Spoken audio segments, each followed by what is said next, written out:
You're on mute, Erik. You got on mute on There we Zoom. are. Sorry, old habits. Good afternoon to you, brother Erik. Yeah, good afternoon and good day or good something. Good Howdy, I suppose we could manage to. Yeah, is it 9 o'clock It's in the 10, evening at your place? It's 10 to 10 here. In the morning? Yes. All right. Good. Yeah, it's working. Yeah. Oh, that's better. Okay, so the good brother from was it Peyton Randolph Lodge Research had his library behind him, so I thought I'd outdo him. I have the Library of Alexander. This is my library in the background. I wish. Yeah. I went and dug this up over the weekend. I went through. Well, I've already published the YouTube video, but I went back and watched it. Thursday night and then Friday morning to take notes off of it to start working on my article. So I remember telling Brian I was going to go get the Library of Alexander to outdo him. So here we go. So well, if you're going to go for a library, so am I. There you go. See, actually, that looks a lot like Brian's actual library. He wasn't using a screenshot. That was his actual library because he had, if you look, there were little white tabs. He actually has a Dewey Decimal System in his own library. He's got the little white tabs on his book. So yeah, I don't go out much, I'm afraid. And it is in an Excel spreadsheet. I said, well, I would expect no less. Excel to manage all of it. But that's what he's doing. Oh, I guess that's not laying down. That's hanging up. So, and for reasons I can't understand, if you look here, there, you can see the floor. I don't know why, but all of a sudden, you can start seeing the floor in my office. I don't know why that is. Maybe it's just the camera angle. I never saw it before. And it seems the last few videos that kind of creeps in. Because like sometimes if one of the animals walks into the shot, they'll show up behind me briefly. And then I had like a medicine ball that I sat on, and that was behind me. I thought it was my chair. It's like, what is this huge thing? So I wish I could figure that out. Eventually I will figure it out. It's just something that the green screen doesn't kill. I think it's funny because Zoom offers the virtual background. You don't have to do anything. You just put a picture back there and it automatically does the green screen for you. My son, we bought him a green screen that he has to hang with the scaffolding and all that.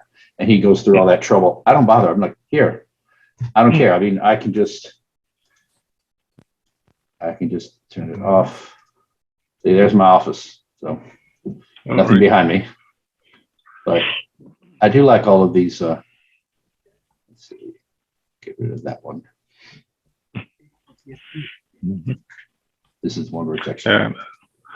My background is the St. John Lodge Room in Kalmar, where I was initiated actually.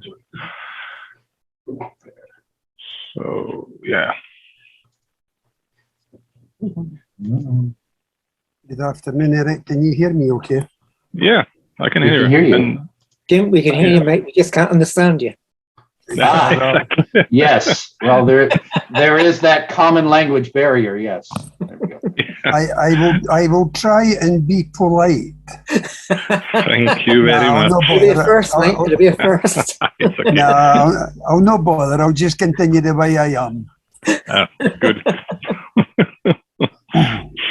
That's good. And make Brian the co-host. Okay, brilliant. Thank you. All right. Good to have you all here. So, Jim, where do you hail from? I'm from God's country called Fife in Scotland. All right. Now, is Brian doesn't agree with me all the time, but well. Is Fife a city or a region, or what is it exactly? Fife is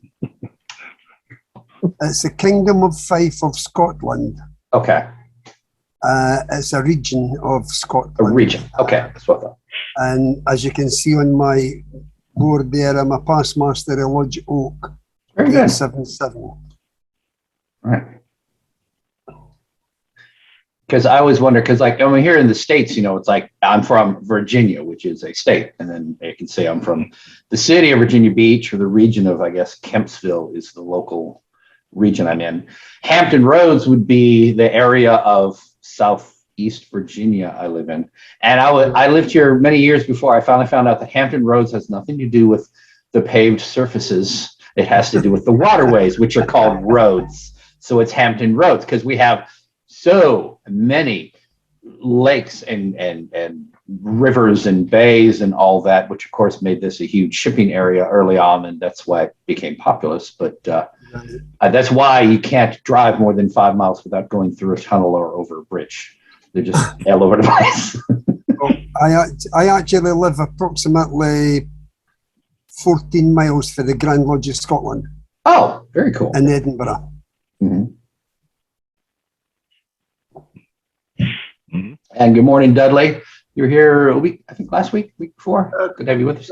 Good, Christopher. Yes. I'm in the cultural centre of the universe. And where is that? I'm known as Swindon in Wiltshire. Oh, okay. Very good. I am indeed outnumbered. Let's see.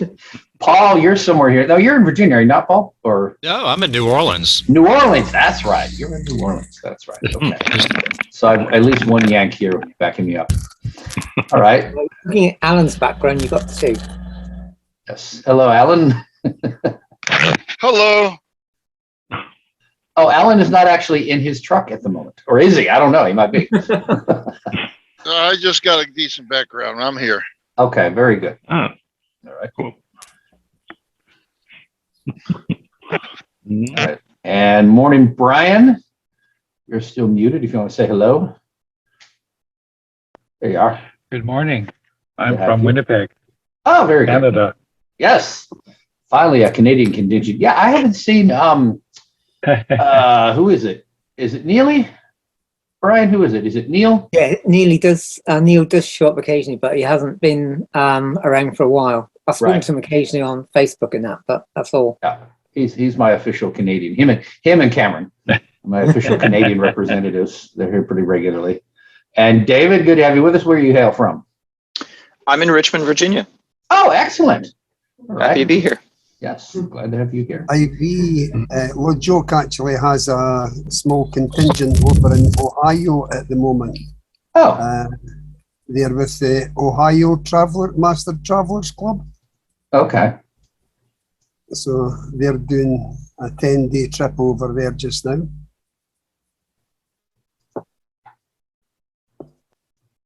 They've been over to Scotland a few times now over the last 10 years or so. Cool. And Blake, you want to say hello? We already got 12 people here, not even 10 o'clock. No, it's 3 o'clock. Well, it is. 10 o'clock. Well, what counts is the host's location, all right? That's what matters. It's funny because for those of you who are somewhat new, Virginia Research Lodge meets at 10 o'clock on Saturdays. So that's just the day I chose because we had our first unstated at the exact time we were going to have our regular stated, which we couldn't have. And so I've just gone with that. And it's worked well for all my British and Scottish and all brothers over there in Europe because it's 3, 4 in the afternoon at the most. So it's still accommodating to y'all. The only people it seems inconvenience is the folks in California who have to get up at 7. I haven't had anybody tune in from Hawaii or Alaska yet, but I have had actually people tune in at 11 o'clock at night in like the Philippines or somewhere out in Asia. But it just seems like, we're worldwide here. So I try and pick that time, which is most effective for most of the attendees. I figure that's the best I can do. Unless I want to be like Brian and just run something all 24 hours a day. And Yeah. that doesn't really work. We've got a very Masonic time here, Christopher, because the hands are on the square. Well, there you go. There you go. See? Symbols within symbols. How you doing, KLJ? Good to have you with us, brother. Good morning. I'm Corey from Norway. I was Norway. invited to join the Excellent. meeting. Yes. Good to have you here. Who was it? John, you had asked didn't you ask me if you invited some people to attend? Are any of them here? Yeah, Cora. Okay. All right. Just spoken. Okay, that's what I thought. Well, I thought it unlikely there. I mean, it's always possible someone else came here from the word besides the one you invited. Anything is possible. Yeah, let's see. And we all know that Brian is in God's own country, don't we, Brian? Exactly. Yeah, these people that say Scotland's God's own country are just dazed and confused. Absolutely. There's only one God's own country, that's Cornwall. Exactly. Wait a minute. We have to get this settled, boys. Where does the sun shine? Oh, Yeah, well, we've got real clouds, mate. We don't bother with sunshine stuff. You know, Sunshine's for wimps, mate. the sun shines on the righteous, Brian.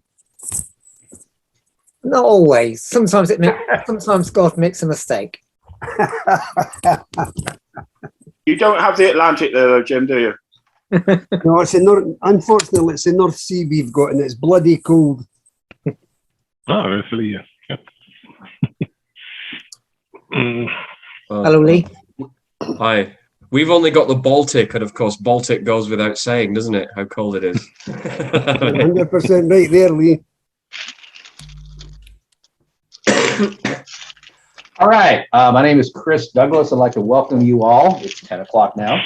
This is Virginia Research Lodge number 1777's unstated meeting, and we have people coming in. So I'm just going to go through the initial stuff here. I have posted in the chat our various links for you. The first one is the Facebook page for Virginia Research. You're welcome to join that. It's where you probably got the event that you're attending. Most of you should be familiar with it. If you're not a member, please join us. Next is our lodge website, where we have all of our research papers and other fun things I have built over the years, which are neglected and need my attention at some point. Mainly it's the research papers I've worked on lately.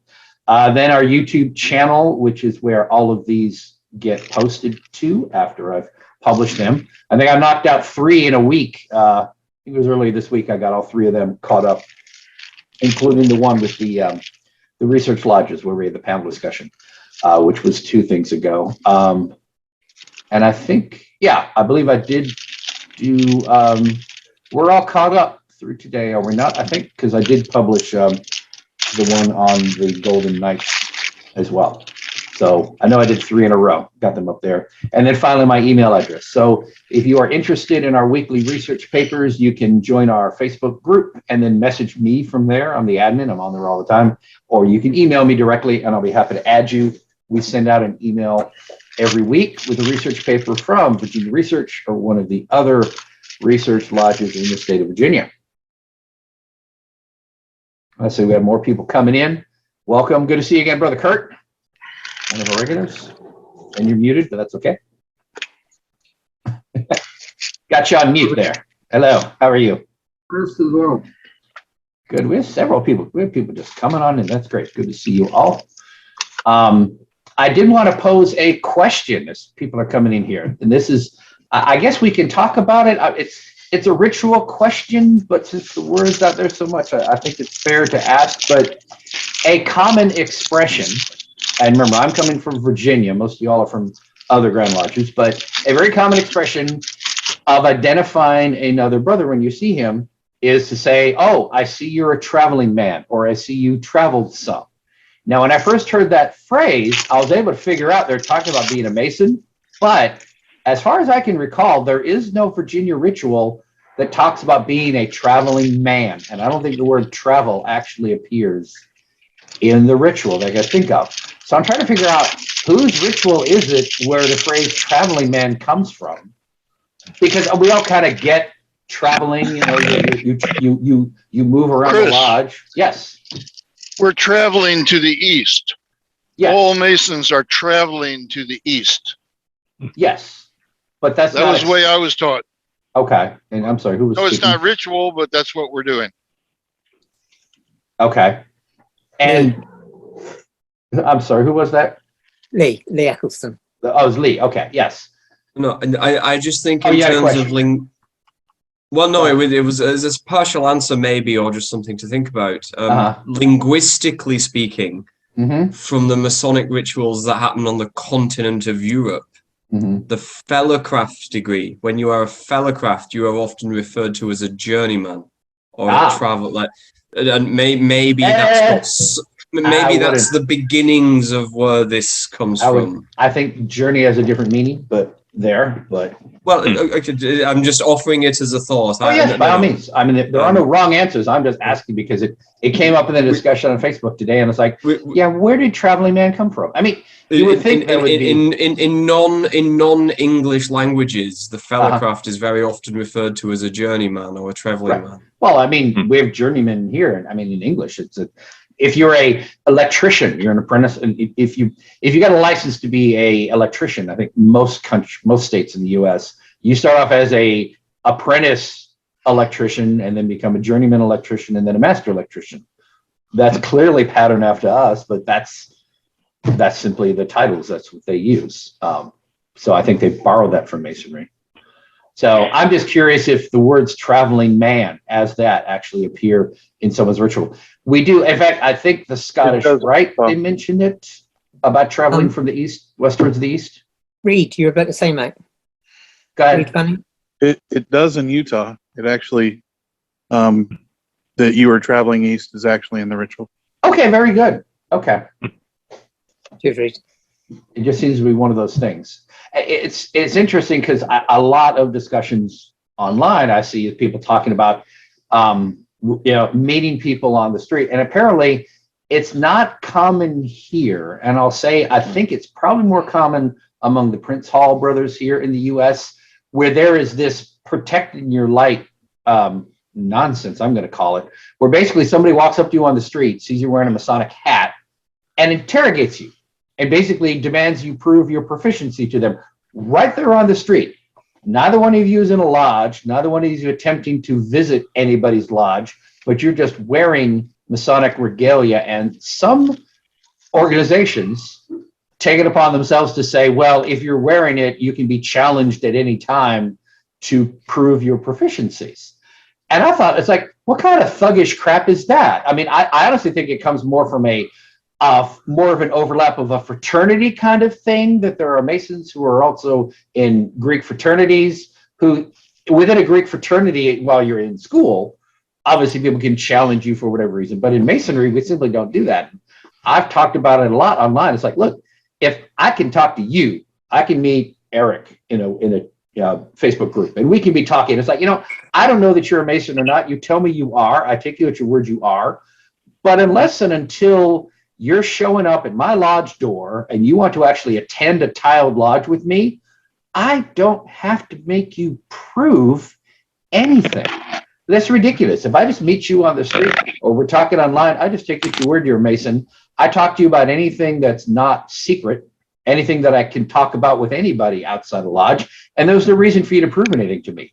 And it's just offensive to me that some people think it's a thing where you go and challenge. You're perfectly within your right. They go so far as to demand the guy hand over his ring or his hat or whatever if he can't prove he's a Mason, and he has to go and get it back. I'm like, what is this theory? I'm like, luckily, that doesn't happen over here. I'm sorry? That doesn't happen over here. No. Our book of constitution, not a book of constitution, our guidance to Master Masons actually gives you guidance of what you're supposed to do under those circumstances. And I agree with. I think my comment on what you're saying, Christopher, Chris, I don't know what you'd like. Chris, I mean, the whole argument was prefaced with you were wearing your regalia in public.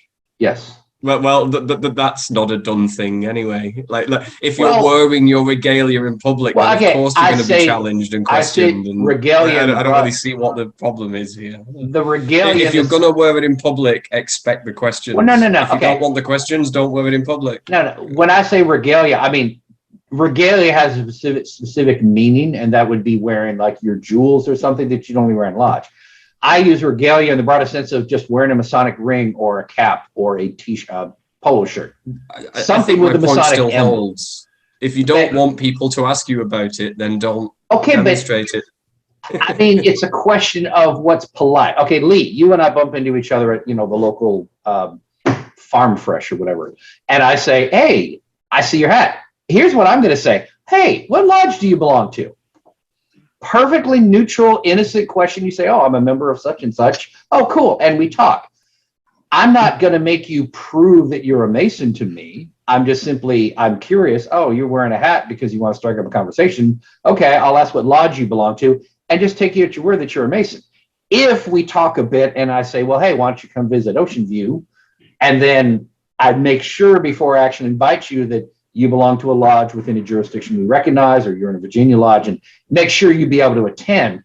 But I wouldn't get that intense with you and try and prove to you right there on the street you're a Mason. There's no obligation that you have to prove to anybody you're a Mason just walking about your business on the street. It's only when you want to actually attend a lodge that it's relevant. That's where I took issue with what they're doing, because I see where they're coming from, but it's just like offensive to me. It's like, come on, he's just on the street. Very, very different, because in Europe, we very, very rarely wear anything that signifies we're Mason. This is true. Yes, this is true. We might have a ring if you're lucky, but even they're reversible. Yes, I've seen those. You'd be very, very hard pressed to see whether we were Masons or not. Right. What's wrong with And even mine, it's the crest of my lodge. It's not it's not a square and compass. No, it's not. I mean, you wouldn't know. True. That only means something to you. That's why I'm not into past masters rings, because it's hard to tell from there what it is. I wear my ring on occasion, but it's just a square and compass. So in Norway, if I may add, please. I mean, we operate after the Swedish Rite. When receiving the 8 degrees according to the Swedish Rite, we got the ring, and it's in Norway. It's mandatory to wear it within the lodge and without. So really, yes. So whenever I meet a fellow or a brother with a ring, I normally get in touch with him and have a chat, and which lodge do you belong to, etc. So it's a sort of, well, commonly friendship in Norway. Thinking about it, there's another thing, and we see it as a bit of fun. And I don't know. I know this is a craft meeting, but in the Mark in England, like we get given these coins. Like, when you receive the Mark degree, you're given a coin. And at least in the practice that I'm familiar with, that coin must always be on your person. And if you suggest to somebody that you are a member of the Mark and they challenge you for your coin and you don't have it, then you have to buy all the drinks. Yes. You know, like, and that's so. I don't know. Is it true? There's another one like that as well. Which if you challenge someone, they haven't got it on them, they have to pay a small fine. Jim, can I see your cork? Yeah. Yes, so there we go. So there's my wallet. Just give me a minute. There it is, right? That's Can you hold that up to the camera? I'm not leaving my seat, Brian. I'm just curious. You are not going to catch me today, my friend. Yeah, that's very similar. I have one for my Royal Arch, and if you put your mark on it.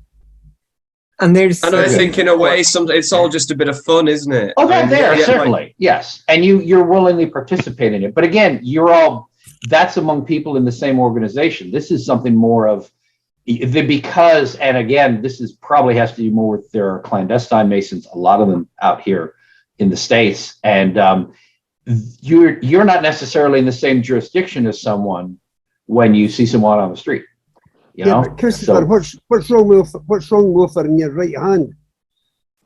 What's that? The only way to tell a Mason is by offering your right hand.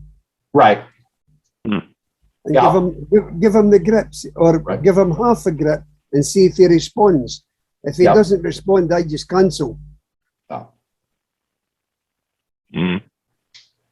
All right. Unless you meet someone from another country. Well, that's the thing is I don't know. Brian and I shook hands. I don't know what he'd be doing. He'd be like, and I'm like, what are you doing? I can't tell you the secret signs, actually. No. That's right. Yeah, we'd rather no actual ritual here, please. Oh, I did want to say hi to our senior warden. One of my bosses is here, Brother Robert Bronson. Good to have you here with us, sir. It's good to be there. I thought that was an interesting conversation about what we were saying, and response of in Europe, I guess, is that they don't wear it. Correct. We were, in some ways, we're I guess in my way, it's being showing pride in who I am. Yes. Why I guess sometimes wear a Masonic hat or a shirt. Pride is vanity. What? Pride is vanity. Nothing wrong with a little Maybe vanity.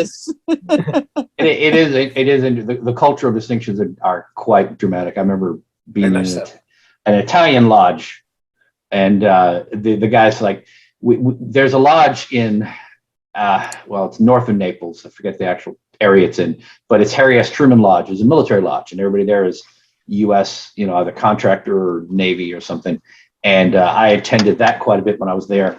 And then we had a fellow that we knew, one of the guys knew, that took us to he was an Italian who actually took us to an Italian lodge in downtown Naples. And it was secret. Like you go up, it's like a big, it's like a shopping mall, but think of like a skyscraper it's on the bottom, it's all like a shopping mall. So there's like all open, it's like cross hallways downstairs and nothing but shops. And then you go up the elevators in their office building, office spaces and all for whatever.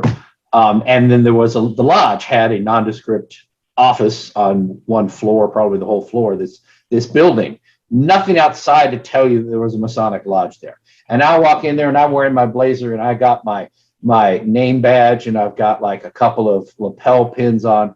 And this Italian brother comes up to me and he's like, and he pointed to all of this. And I was like going on, like, what are you doing? And I asked the guy who was with me to translate, he's saying, I can't believe that you're walking around like that, with the square and compass openly and all that. Because I didn't know at the time. But of course, in Italy, the whole issue they had with their government and the Propaganda Due Lodge and all of the Bank of the Vatican Bank and all of that crazy stuff. There was a lot that went on in Italy a few years before that. And as a result, Italians do not wear Masonic regalia at all in public, not on cars, not on their persons, nowhere. And then of course in America it's all over the place. It's like our favorite sports team, to show you the Nationals there. It's just a thing you wear. So, but it's interesting being like, I don't know, this is normal for us, but he was blown away. He couldn't imagine I would walk through the streets with a square and compass on my lapel like that. So cultural differences. Chris, there's a couple of questions that's come up. Our last one from Brian saying, why is this conversation being recorded? Yes, I record the entire session from the time I sign on, and I usually edit out most of the beginning stuff. But that's what we do. I record the introductory stuff where we're all just kind of talking. I pick a point when enough people get on, and that's what we publish on YouTube. And then we have the actual talk. I usually make a link on YouTube to the point where the actual talk begins for someone who wants to skip all of this jibber jabber beforehand. But people seem to enjoy the jibber jabber. So generally most of this meeting is recorded and put online. So okay, thank you. It's my first visit and I wasn't sure what was going on. Oh, that's quite all right. No, I'm welcome to any questions. So, and for those of you, and we do generally allow people to come in. I think it's 10:20 now. So someone asked, when is the presentation going to start? Valid question. But we got into a good bit of discussion. I try to offer other things. If this is your first time, we kind of play fast and loose here. We kind of do what I give everybody a chance to get in, get settled. Generally, we talk back and forth. I welcome people. Sometimes I'll pose questions like that one just to get everybody up and going. And then we get into the talk itself. But since everyone is interested, I'm going to go ahead and introduce Brother Erik Larsson, who will he'll go ahead and introduce himself as appropriately as he sees fit, so I don't get any of the names wrong. So I'm going to turn it over to Brother Erik Larsson. Yes. Oh, and I'm sorry, do you have a presentation or is just you? Yes, talking? I have a presentation. So okay. You have rights to share when you're ready. So Good. Go ahead and start. Yeah. So yes, Erik Larsson, 52 years old, and I've been a Mason for, since 2015. And at the moment, that's the 6th degree in the Swedish Rite, or as it is proper, the Swedish system of Freemasonry, using the Swedish Rite. That's the proper name of it, actually. And I've been very much interested in researching about the Swedish Rite and what happened during the early years, and what influences were there, and what kind of people was it that brought Freemasonry to Sweden in the first place. And also the last 3 years or something like that, I've been part of many Facebook pages where I met a lot of foreign Masons, and got interested to compare what are you doing, which differs from our rite and such, and also, well, just a general interest in Freemasonry and the whole history behind it. So today I'm going to try to talk about Swedish Masonry, and I believe some of you has already been part of the presentation that Brother Andreas Önnefors did on this same channel, I think 2021 or something like that, about the Swedish Masonry, and you will probably recognize lots of stuff from his presentation. He's one of the sources that I'm using as well, so he's an authority in the subject, and his knowledge in Freemasonry is well known in Sweden. So what else could we say? Yeah. Can I ask a quick question? What is the background there? Is that from your lodge? Yeah, this is, well, I'm going to show it later on as well. Okay, very good. But this is the St. John Lodge room from our lodge building in Kalmar, the south of Sweden.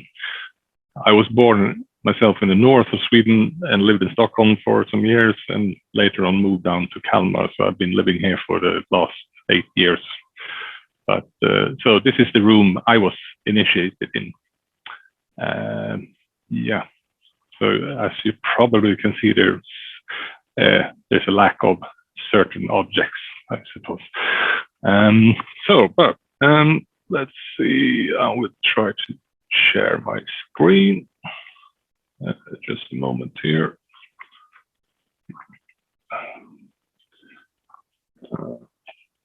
Where am I? There we are. So I saw some other participants under the Swedish Rite, and that's perfectly fine, because this, first of all, I have to say, these are my opinions, my point of views, and everything. And if someone in the Swedish Rite says, that's wrong, please raise a hand and correct me, because I'm not an expert.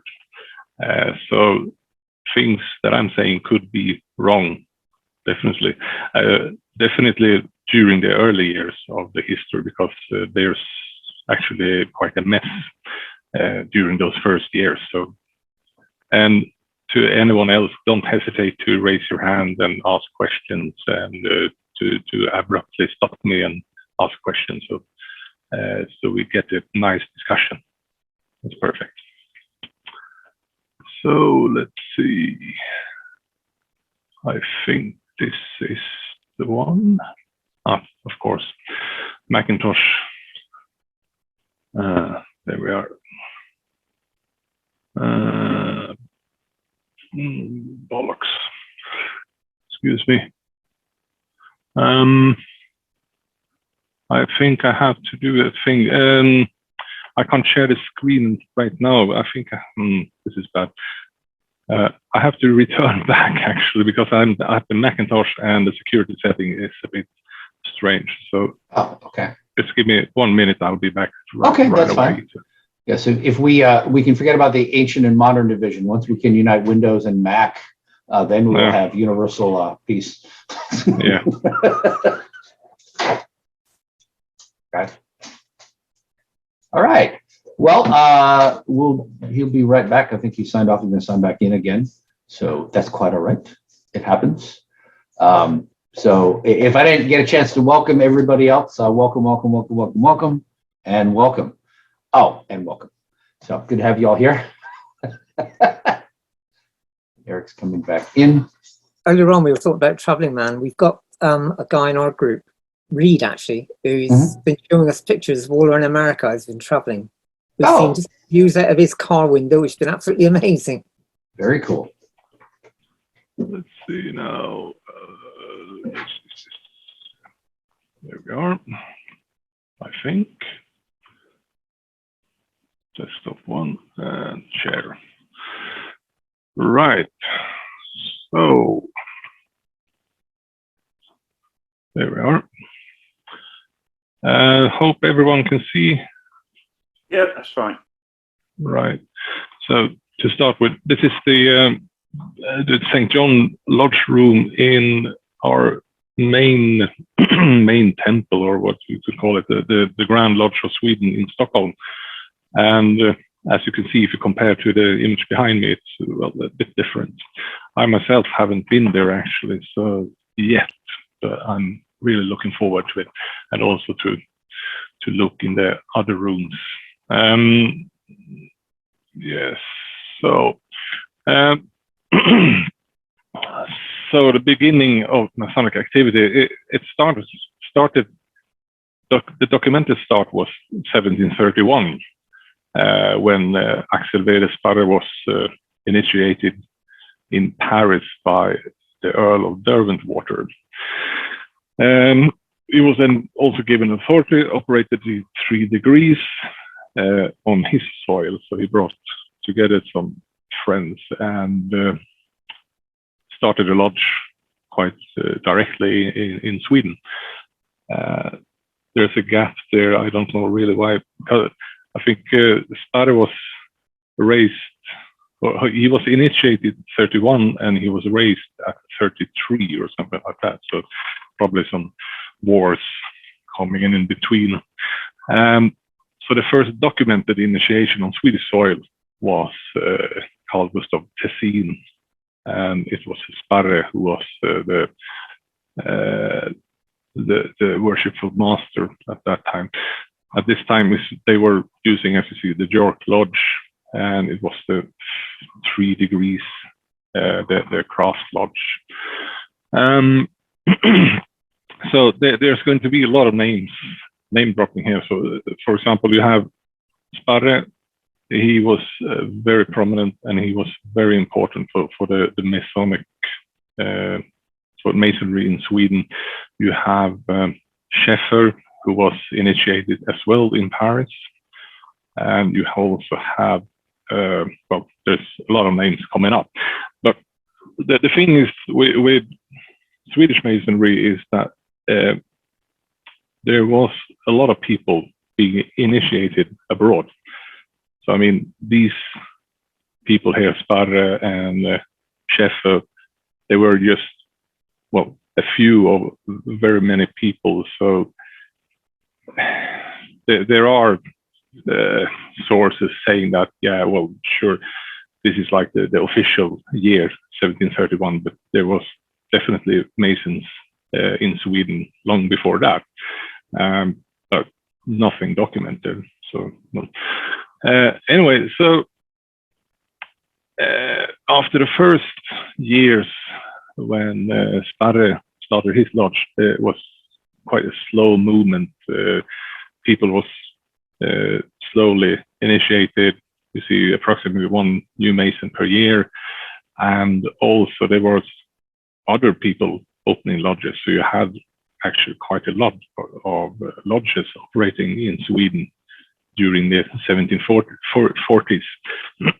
And this person here, the Jacobite James Keith, he was given a letter of, I don't know what it's called, a recognition, I believe, that he was allowed to operate on Swedish soil. And that was, well, even if Scheffer and Sparre was allowed before him, well, it didn't matter actually. So, and I think he was given the permission from the English lodges or something like that. So whilst Sparre was actually given permission from a French lodge. So there was a bit turmoil. But we can see from the beginning, so 31 up to 52, there was a lot of stuff happening. There was, for example, during 46 to 52, there was no legitimate lodges operating. So they were, in fact, clandestine. So Sweden was quite full of clandestine lodges during these days. And of course, we had our first anti-Masonic pamphlet by an evangelical group. Not surprising. So at 1752, we have a quite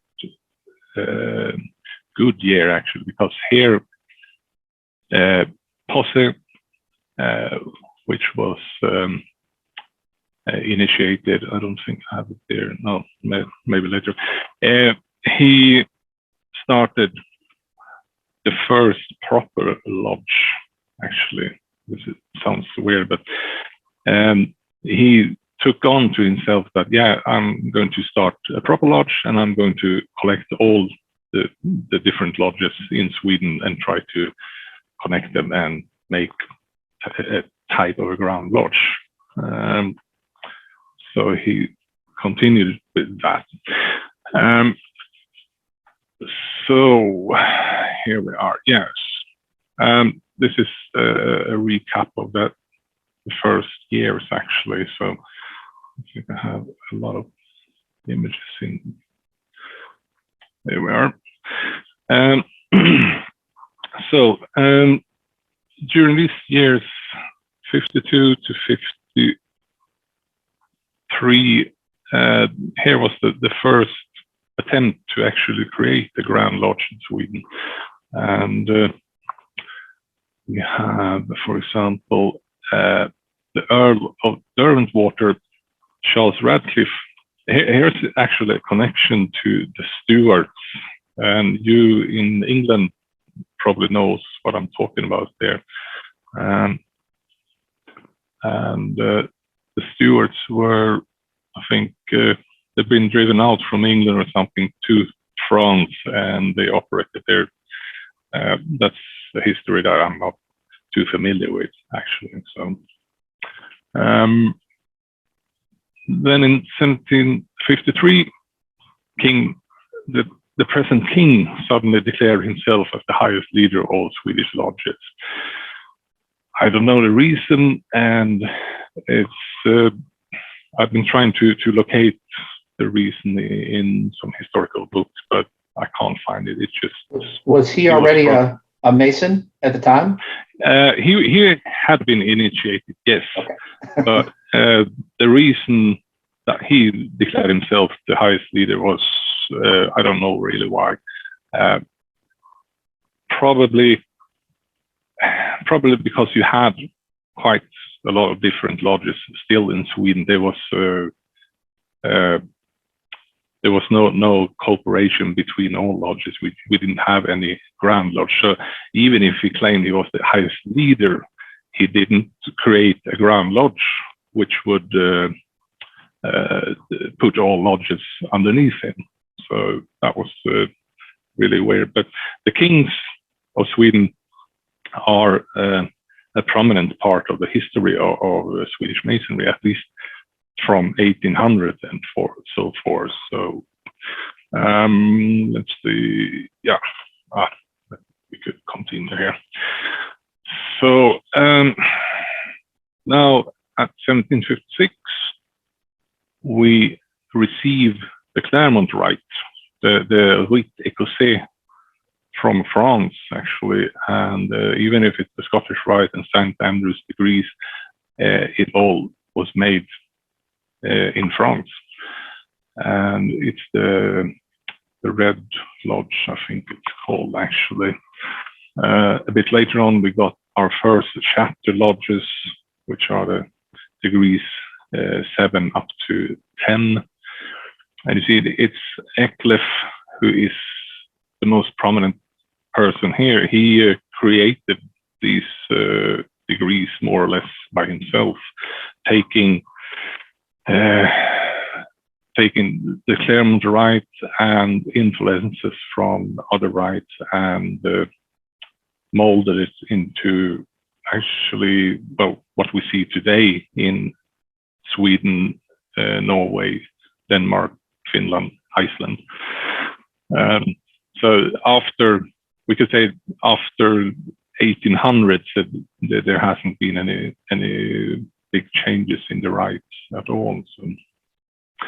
So 1760, the first actual Grand Lodge of Sweden starts, and it's Eklef again who declares himself, or he's actually chosen as the Grand Master from the other lodges. So now there's a cleaning up, you could say, of the Masonry in Sweden.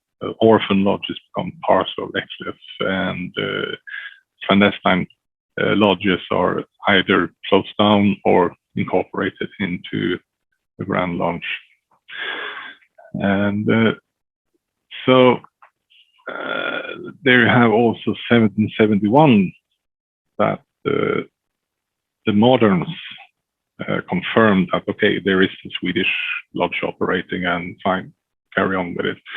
And then we had 1774, where Duke Karl becomes Grand Master of Sweden. And Duke Karl was the crown prince, and he was later on becoming a minority ruler for, I think, his younger brother or something like that. So he had a lot of time delving into Freemasonry, and he was really interested in developing the rites, and he worked together with Eklef a lot to try to make a good Swedish system of Freemasonry. So here we have, for example, let's see, you can probably read that. I mean, this history, the old history, we have to talk about it, but in my opinion, if we start to dive into it, we could probably sit here for 3-4 hours just to talk about ancient history. But I think the interesting part is after 1800s, where we see the modern Swedish Masonry actually. So I'm just going to skip a bit. 1813 is an important date. There was actually a Swedish Mason that was helping the ancients and the moderns to combine. And the story goes that he was presented with 2 different papers, one for the moderns and one for the ancients. And he was asked to choose which one is the most accurate and most Freemasonic. Actually, I don't know which one he chooses. I think it's the ancient, but perhaps someone from Ugle could help me out with that. Let's see. Yes. So we can see during the early years, not too many Masons actually. So, and let's see, 1770, the King Gustavus III, who was later on murdered, was initiated with his 2 brothers, Duke Charles, Duke Frederick. And here's a small problem. When I mention Duke Karl, it's actually Duke Charles. This is the Anglification of the name, so don't be too confounded. There we are. Yes, and also at the beginning, sorry, it should be 1854 actually. So the Swedish system is introduced to Norway, which have had an English constitution from 1743 and later on, 1853, the Swedish system is introduced to Denmark, which also had an English constitution. We also have Swedish Rite in Finland and Iceland as well. Finland also has craft lodges, like international lodges. I think they are operating under the Grand Lodge of New York, actually. So, and also here in Sweden, we don't have any other Freemasonry. We have Swedish Freemasonry, and we have had a craft lodge, which died out, I think, 15 years ago, something like that. And we do have a lodge belonging to the Finnish craft lodge, also in Södertälje, but otherwise than that, it's solely just Swedish Masonry in Sweden. Also, we have sources claims that the Swedish Rite, the higher degrees, originate from Switzerland or Italy, and also, yeah, that's Andreas Sönnefors who writes it, and probably that is a fact, because Duke Charles traveled around Europe during a couple of years and collected lots of information of other rites, and apparently he met some people in Switzerland and Italy and collected IDs for the Swedish Rite, or at least the higher degrees. And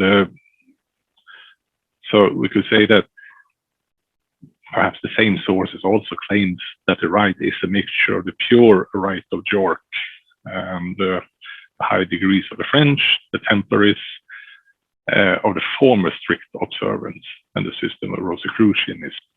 Now, there was, I think, at the end of the 1800s, the Swedish Rite tried to clean up a bit of these influences. So I know for a fact that the Templaries of the strict observance is more or less not part of the Swedish Rite anymore. But there was apparently quite a lot of parts in the rites that were taken directly from the strict observance. And concerning the Rosicrucianism, I'm not sure. Actually, it might be in a higher degree than what I am in. So I will probably see. So, and also there's been a lot of disputes concerning if the Swedish Rite should be considered clandestine or not, because we do have Grand Orient influences, and that's been a subject a subject of discussion for quite many times, and I believe that the United Grand Lodge of England was actually trying to get the Swedish Rite to be, well, not in amity, but that I don't know the history behind that too much, but I think they all agree that since the Swedish Rite is definitely not political and has a high Christian profile and is very, very, very harsh on nepotism, we didn't receive the death penalty, actually. So, sorry.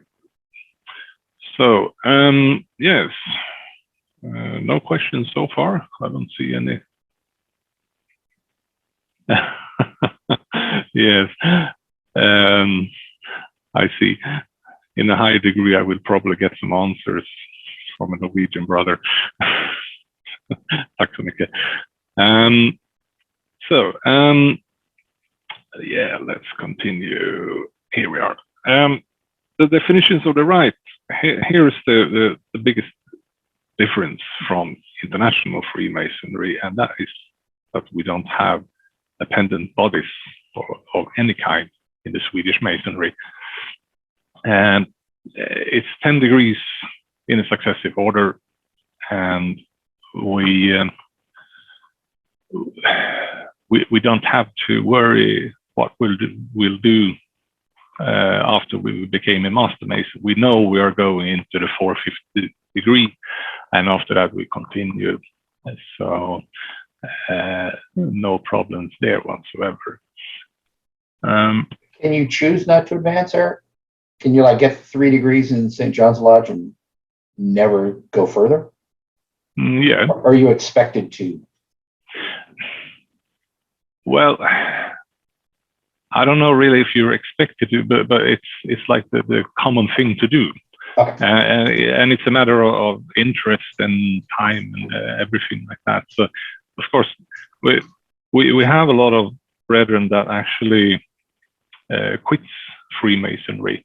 And the majority quits after the first degree, after the initiation, but it's quite a lot of Masons that quit Masonry after the third degree. Probably because the third degree is, well, it's rather special. I don't know, I'm sorry, I don't know how familiar you are with the York Rite. I assume you have some familiarity, but of course, in America at least, you join a Blue Lodge and you're expected to get all 3 degrees. You're not a Master Mason until you get all 3 degrees. In most states, most jurisdictions, you don't pay dues and you don't have full rights and benefits until you're a Master Mason. So there's very few people, at least in Virginia, that get the entered apprentice and then stop. You're expected to. We do have them, but we consider that you've basically given up on us if you only get the EA. You're not going to be allowed to continue to meet with us unless you're moving forward. That's why I bring it up. But of course. All our appendant bodies are totally optional. There are quite a few Masons who never get any degrees beyond the Blue Lodge, and they're happy with that. But we are quite different. Okay, please go on. I don't want to take too much of your time. Go ahead. No, I just want to make sure we're clarifying the distinction as you're going along here. So go ahead. Yeah. Right. So, you could basically say that when becoming a Swedish Mason as an entered apprentice, I mean, we don't know anything else than this system. And that's also one thing, that because the common knowledge about Freemasonry in Sweden, but most people don't actually have a good idea on what Freemasonry is. Of course, they've seen movies and they read books and they heard like conspiracy theories that it's 33 degrees and yada yada. But then when they are initiated and we explain to them, it's 10 degrees. Yeah, but what about the 33rd degree? Well, no, not here. So it's like when you start the first degree, it's not, we don't demand anyone to continue, but it's like the natural thing to do. And also, for example, paying dues and stuff like that. We pay dues to the St. John Lodge between first and third degree. And after that, we start paying dues to the St. Andrew's Lodge. And after that, we pay dues to the chapter. So these two, the St. John and the St. Andrews, is mostly part of the same Masonic society. I'm going to, I will explain that as well later on. Yes, no appendant bodies, and approximately 2 years per degree. So I've been a Mason since 2015, and I'm at the 6th degree. So it follows it quite good. And also one difference. This is actually a difference from international, or I think York Rite or Scottish Rite. I could be wrong there, but I think in those rites, you are a spectator for some rites, that you don't participate in the rite itself, but just you're looking at a performance. I might be totally wrong there, but that's the impression I got. Here in the Swedish Rite, you are always the centerpiece of the rite. You are participating and are asked questions and stuff like that. So you are not just a spectator. And also, yeah, worshipful master is elected at a 4-year term. So it's not I think in US and England, I think you will eventually become a worshipful master in some of the rites, whether you like it or not, I believe. But here in Sweden, it's you're elected, and also the worshipful master decides who shall be in office. So it's not given automatically because you've been a part of the Masonry for 3 years. Yeah, you will be a junior deacon or something like that. Yes.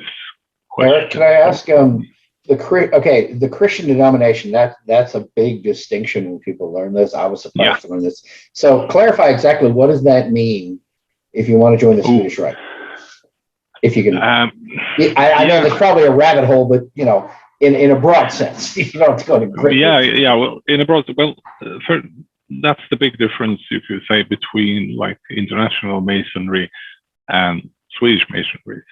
In international Masonry, you talk about a higher deity, higher being. You should believe in something higher. In Swedish Masonry, you should believe in God. Period. And you should, and of course you should be a Christian. I mean, you should believe in a Christian God. But it's during later years, the last 15, 20 years or something like that, it's been a bit softer, so it's slightly changed.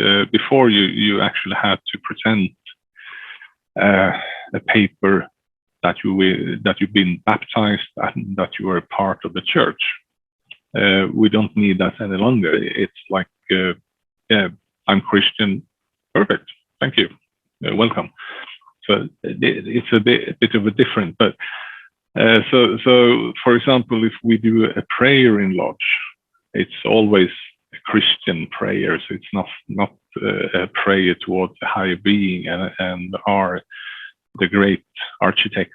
Well, that's God, obviously. So that's the big difference. And so we don't have.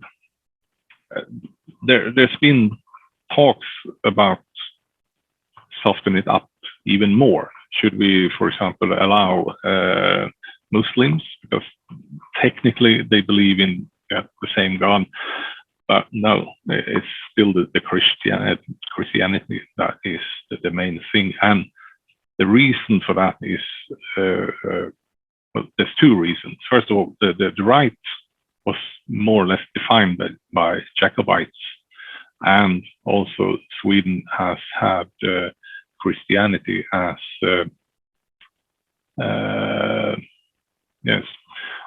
Christianity has been the state religion. So I mean, during the 1800s, you were a Christian, nothing else. And there is a part in the entered apprentice ritual, which is, I'm not going to tell you exactly what it's all about, but it is about the Christian belief. And during the 1800s, that question was very, very serious. Yes. All right. Yeah. And also I got a small direct message here. So yeah, the Christianity is the fundament for the right. So yeah. no more questions, I assume. Yeah, let's continue. Yeah, some numbers. These, as you can see, this is the total population, the percentage of the total population, both men and women. So, yeah. Norway, or rather said, Iceland, is the smallest, well, I think the smallest Nordic country, but they have the highest percentage of Masons. So the chances of meeting a Mason walking around on the streets in Reykjavik is rather high, I assume. I think it's been a slight decline in membership last year. I think 5 years ago we were about 16,000 in Sweden, and now 15,200. So a slight decline, unfortunately. Yes. So the structure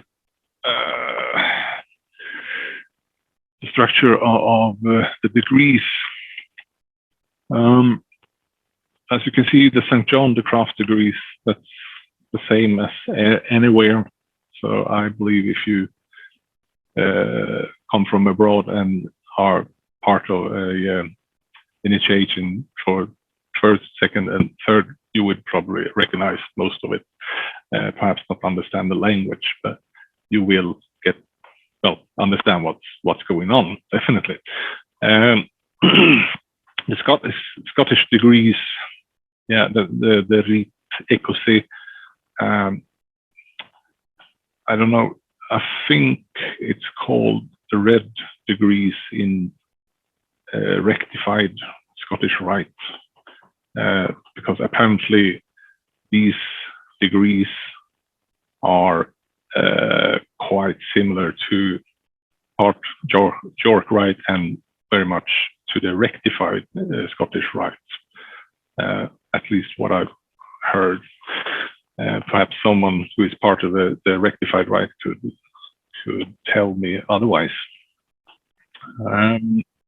Yeah, I'm just going to let you read this for a while. I have a question, Eric. So yeah. I'm a Master Mason of a lodge in Virginia, and I'm assuming Virginia recognizes Sweden. I don't know if they do, but even say I was from England, you are recognized. Do you know which other countries recognize, what other jurisdictions recognize the Swedish Grand Lodge?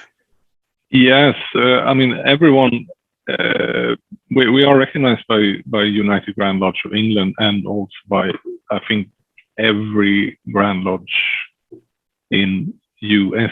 Okay. Recognized. So if I wanted to come, I could come and visit and attend a St. John's Lodge, and you could come here and attend any Blue Lodge, but I couldn't go to a St. Andrew's Lodge.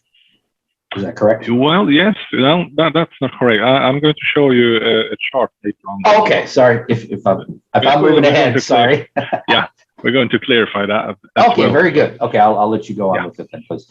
Yeah. And by the way, I don't know, and this is where it's hard because I can't. I mean, actually, I could probably tell you in detail about all the Scottish Rite degrees because they're all written down, and I could certainly summarize them.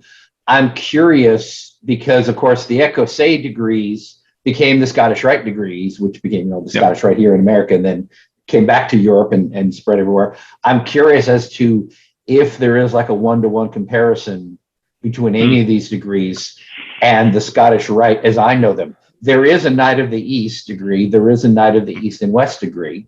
There is a St. Andrew's degree. So I'd be curious. I'd love to see both and say, oh yeah, that's the 17th degree in the Scottish Rite. Yeah. But someone would have to be a member of both Swedish Rite and the Scottish Rite to answer that question. Definitely. And I think actually that the rites, well, they share the common ancestry, but they've been tampered, or wrong word actually, tampered, but they've been refined by Duke Charles and Eklef to be Swedish. So it's like when I talk to a Norwegian, for example, we do understand each other, but there are differences in our language. Or if I talk to a Dane, we make ourselves understandable, but there are some distinct words that I don't really understand what you mean there. So I think we have the same concern the rights as well. So, well, I don't know. You're welcome. I'm going to show you which degrees you can visit and vice versa. So, yes, just to mention one thing here. We are talking about 10 degrees in the Swedish Rite, but as you see, we have also the 11th degree. But this is what you call it's not part of the Swedish progressive Rite. Actually, it's an honorary degree, so not everyone gets to take the 11th degree. There are also an honorary medal you can receive from the king for excellent work in the Masonry or in the Masonic world as well. So, yes. So this is secrets, more or less. Well, not too grave secrets, but the layout of the lodge is what I understood quite similar to any lodge in the world. There are differences, for example, in the middle here and at the worshipful master, but otherwise we have approximately the same type of officers working in the lodge.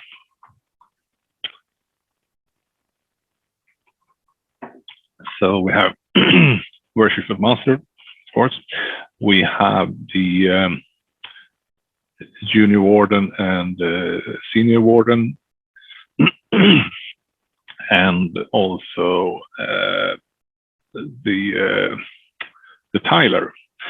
Now, the tiler, I believe, in Scottish Rite and York Rite doesn't have that much to do. In Swedish Rite, he is quite a great part of the initiation for the entered apprentice. So a bit different, I suppose. Otherwise, yeah, this is the layout, and you probably know exactly what kind of people are sitting all over the place. Any input on this one from anyone? You have people in the north too? You're talking about Yeah, you're yeah. These are, let's see, the master, the director of ceremonies. Let's see, there's the treasurer, there's the secretary, and here's the deacon and the chaplain. So they sit on each side there. Let's see, yeah, I got it right. In the York Rite, we don't sit in the north at all. The north is a place of darkness. Right. At least in the Blue Lodge, you do not sit in the north. In the youth groups, they do. And in the Scottish Rite, they do. Yeah. Right. And Eric, not in the York Rite. In Scotland, Eric. Yeah. In Scotland, an entered apprentice will sit to the right of the Right Worshipful Master in the north.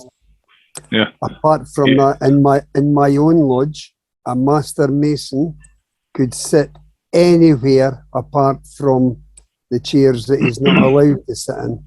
Oh, all right. Yeah, well, let me clarify. I'm sorry. We sit in the north. I mean, you have chairs in the north and people sit there. Of course. No officers are stationed in the north. I should be clear there.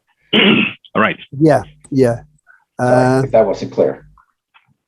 Senior warden will be in the west, and the the senior warden will be in the west. The junior warden will be in the south of the lodge. Yeah. In Scotland. All right. I actually don't remember which direction this is, but this is the first. The east should be the up top. That should be the east. Yeah, this is east, of course. Yeah. East, west. Yeah. I don't think you're showing. I don't think anything you're showing there is secret by any means. No, I mean, I know we're trying to be careful here, but if you start getting into details about what's where in the room, maybe, but just showing that diagram, don't worry.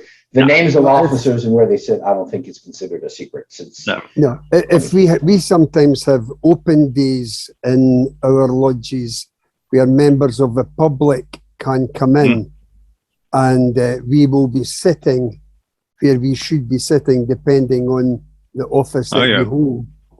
Right. Yeah. I think when well, we could say during the initiation or at the end of the initiation for the entered apprentice, then he sits actually up here. This is his honorary place. And then afterwards in the lodge, the entered apprentice sits here, and the second degrees sits there, I think. And you have 4th, 5th, and 6th, and so you switch sides depending on which degree you have. So you don't mingle there is, I think there is a reason for that, which I don't actually know yet. Well, anyhow, so I'm going to show actually the carpet later on. That's the only secret thing that I'm going to show. Otherwise everything is quite in the open. Here we have. This is well, we could call it a translation chart. Most of you probably recognize this, at least Scottish Rite and York Rite, and the Swedish Rite. So, for example, my degree, the 6th degree, the equivalent should be degree 18 in Scottish Rite and Royal Arch or somewhere above in the York Rite, which means I would be allowed to visit the York Rite working in the Royal Arch degree, or the Scottish Rite in the 18th degree. And then it follows, stupid. Sorry, I have a Macintosh and that mouse is driving me crazy. And the only thing that I'm a bit uncertain about is actually the visiting rights between 33 degrees Scottish Rite and the Swedish Rite, the Knight and Commander or the Red Cross. I think the Swedish Knight and Commander is allowed to visit the 33rd degree, but not the other way around. Is this meant to represent the Scottish Rite in England? Which is I'm trying to remember the right term. I think actually it's the American Rite. Okay, because I will say there is the 13th degree is the Royal Arch degree in the Scottish Rite. The 18th degree is the Knight of Rose Croix. Not the same thing as Royal Arch. The Royal Arch degree is, of course, the end of the highest degree within the Royal Arch chapter in the American York Rite system. But there are several degrees. You can find several degrees between the 4th and the 18th in the Scottish Rite that you can compare directly to the Royal Arch. There's a Lodge of Masters. There's the Masons of the Royal Arch, which talks about Enoch and the 9 vaults and all that. So the rituals are very similar. And if you've been in both, you're like, okay, that's very similar to this, but it's not a one-to-one. As far as visitation goes, unless you're a member of the Scottish Rite, you don't get to attend a Scottish Rite meeting. I mean, there is no equivalent now again, we don't have Swedish brothers who are constantly visiting here in America, so it doesn't come up. Maybe in England, maybe somebody there has more familiarity because you are much closer geographically, how that's addressed, if it's addressed. But just from my understanding, if you don't belong to the Royal Arch, you couldn't attend a Royal Arch meeting, even though you have a very similar degree. Same with the Scottish Rite. We can draw comparisons all day and say, this was influenced by this, but there's not a reciprocity of, oh, well, you're Swedish Rite. By all means, come sit in the Scottish Rite meeting. That's what I'm saying. But that someone else can correct me if I'm wrong, but that's my understanding. I think you are pretty correct there, because what I've known, there is some difference between the Scottish Rite, if it's in England or if it's in the United States. Yes. But the details are taken care of by our Grand Secretariat, because if we are going to visit another lodge in another country, we ask our secretary, okay, I want to go to that lodge. Can you arrange that? And he, in his turn, talks to the Grand Secretary. Okay, I have a brother who wants to visit a lodge, for example, in New York or in Edinburgh. Is it possible? Which degrees can he visit? So the secretaries are taking care of the comparison table, what you could say. So they could probably say that, yeah, you can visit in Edinburgh, but you can only visit up to these degrees, and otherwise you're not allowed to go there. That's at least what. Erik, if I may add a little bit on that, because it seems to be an interesting question. There are understandings between the different Grand Lodges how to deal with that. In Norway, the Grand Lodge of Norway do have an Office of Foreign Affairs, and they will provide the wishes of visiting in other lodges abroad. But the diagram you have shown here, I myself is a 10th degree brother in the Swedish system. So I am, according to the understanding, especially between the UGLA,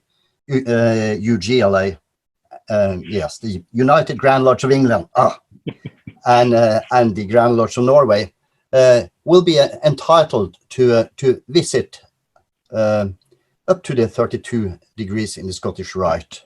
Actually, they say I could visit the 33 as well with that degree. Having said that, there must be an application to the lodge, because there could be activities in the lodge that does not allow foreigners to take part.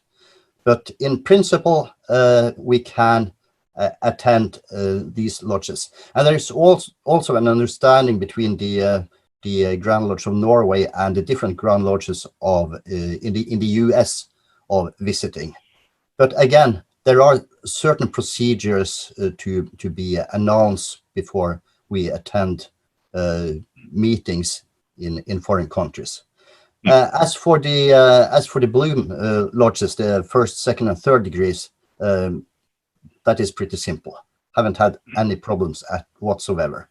So the system does work, but it's not just to step up to the door and say, "Hey, I'm a member of I belong to the Swedish Rite. I have degree so and so. I would like to attend the meeting." I also like to point out, you show the Knights Templar there, and that's the British one we're looking at there.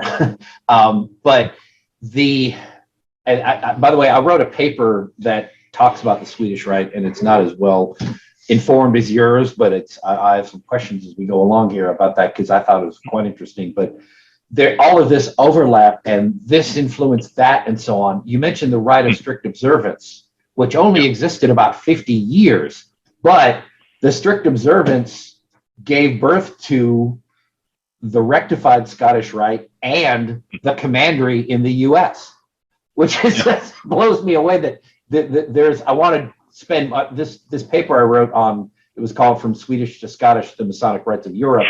It was meant as an overview of all of the different rites in Europe. and I spent only like a page or so on each one. I'm going to go back probably at some point and write more about the Rite of Strict Observance, because for being a short-lived body, and I want to say this so everyone understands, we talk about a lot here in America about how the Knights Templars, the original Knights Templars, Jacques de Molay, the guys who went and fought in the Holy Land, the Crusades and all that, that when they died out, when the King of France and the Pope went after them and murdered de Molay, that they went into hiding. And there's a lot of people who actively believe that the Knights Templar went into hiding and founded Masonry in England, and we are a direct descendant of the Knights Templar. There's no direct evidence of that, but there's some circumstantial evidence that influences that as a possibility. The Rite of Strict Observance legitimately believed they were the direct descendants of the Knights Templars, and they were around in 1725. So 400 years earlier, they claimed that the Rite of Strict Observance is a direct descendant of the Knights Templar, no question about it.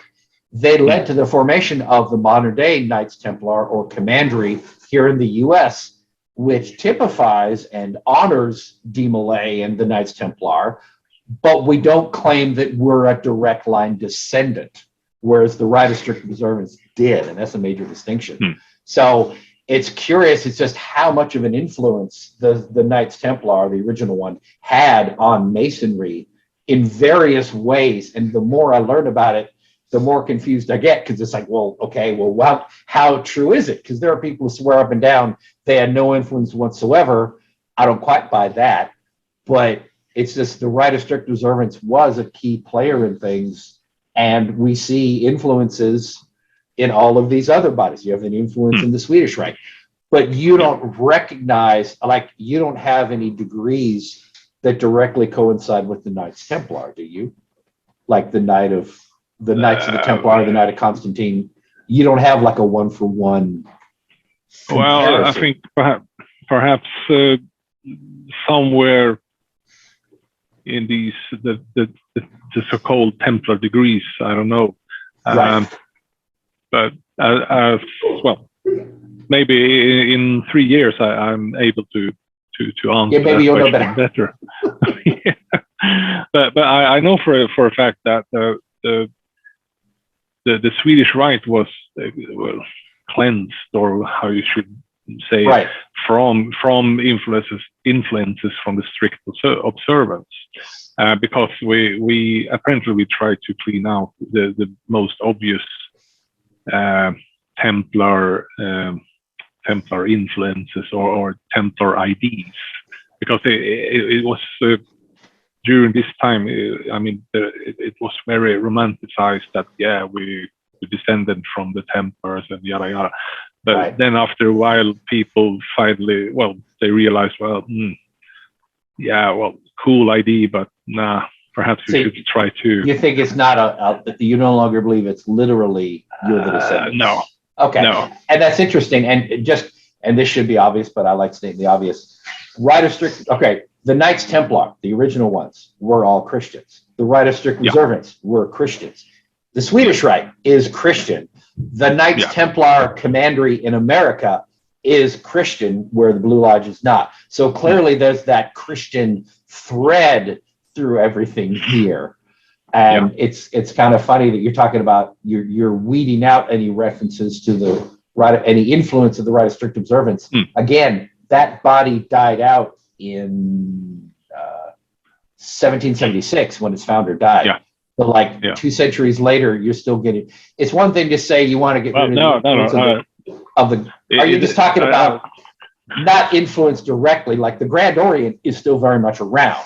So if someone says your Grand Lodge is influenced by the Grand Orient of France, they're still very much there and very much a political entity. Whereas the Rite of Strict Observance is a long dead body. So that they're influencing you in a completely different definition of influence, I guess is what I'm saying. Oh. You know what I'm saying? I mean, during these early years, I think that the early Masons in Sweden, they were just collecting everything that was interesting and try to bake it into the Swedish Masonry, but after some years they realized, okay, well, this is a bit too much actually. But I think that the Christian denomination comes from Jacobites that had a big influence on Swedish Masonry during the early years, and that's also like the thing that, well, you could say, saved us from being clandestine. That okay, we are still very, very Christian in one way. So we're not. So the people that try to put the stamp of Grand Orient on us, well, we said no. We're nothing like that. We have influences, yes, but we cleaned out the bad stuff.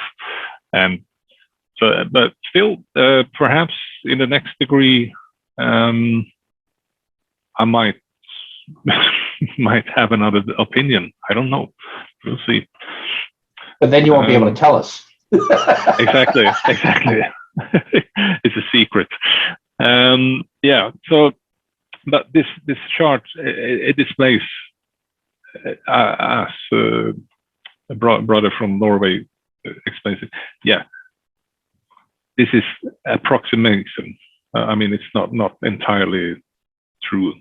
And depending on also, I think you have the southern jurisdiction and northern jurisdiction of York Rite as well, with some differences. So, I mean, yeah, we could just look at it, and this is an approximation of the degrees. So let's stick with that. Differences and similarities. Well, for example, you see these symbols are familiar, but in the Swedish Rite, we have a different angle. Don't ask me why. It's on all books, elder books, and this is the angle we use, period. Probably some deeper meaning there, which will be revealed in higher degrees, I suppose. And we also use the St. George cross. So to show that you are a Swedish Mason, you don't sport a pin with the compass and the ruler. You use the St. George cross on a small pin on your lapel or something like that. And perhaps also an acacia, but mostly the cross. And I think that's also a small, how you say, yeah, that's the Templar influence, I suppose, that's stuck somehow. So yeah. So the different degrees. This is perhaps the most interesting to see concerning if you're a researcher in Masonry, and to see the different aprons and the regalias. The first, second, and third, yeah, I think they look about the same as in both England and the States. I could be wrong. I know for certain they are quite similar in England, I hope. And then you have 4/5 degree, which is somewhat equivalent to Mark's Master Mason. Anyone stop me if I'm totally incorrect.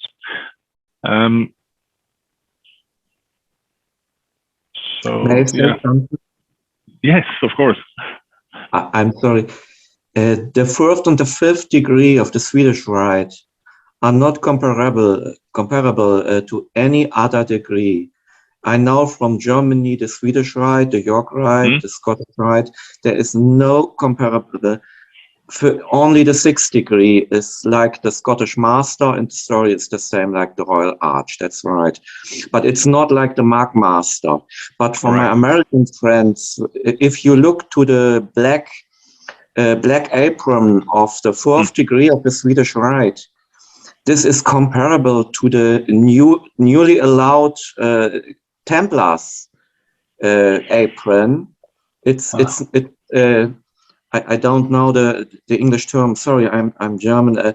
It's the Templar's apron is with 3 sides, like some in the council, but it's the same optic, and you find in the 4th and 5th degree rests of the revenge degrees in the Scottish Rite, but it's not comparable to the mark. That's not. Oh, that's good to hear. I was under the impression that it was quite similar to concerning visiting rites, but there you see. Yes, thank you.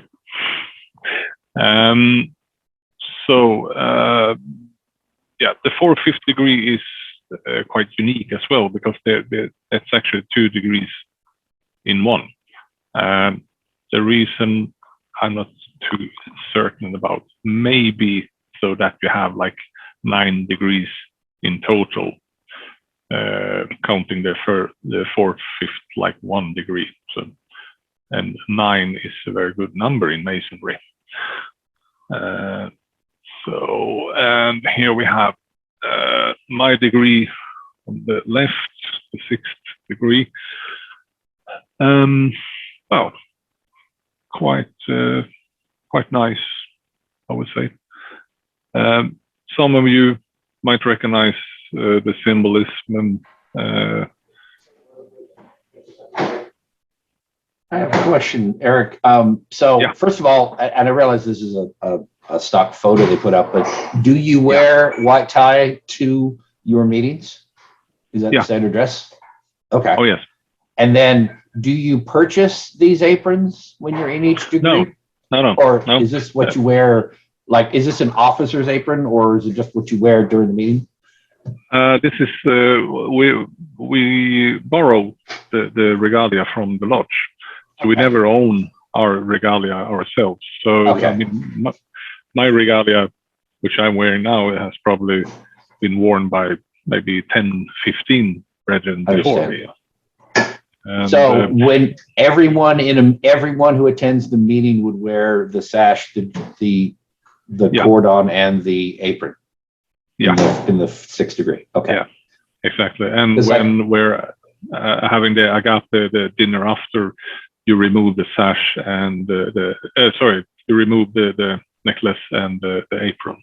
Okay. So still carrying the sash. By comparison, in a Blue Lodge here, once you're a master of a lodge, you would have a past master's apron that the lodge gives you. You could wear anywhere you want to go. If you just show up at a Blue Lodge, we have a stock of cloth aprons. You just grab a plain white apron, tie it on. Some places have paper, which is like, at least invest in the cloth, guys. But I've seen like paper aprons, or like at Grand Lodge, they make them available and they're disposable. But you just put on an apron for the meeting and take it off.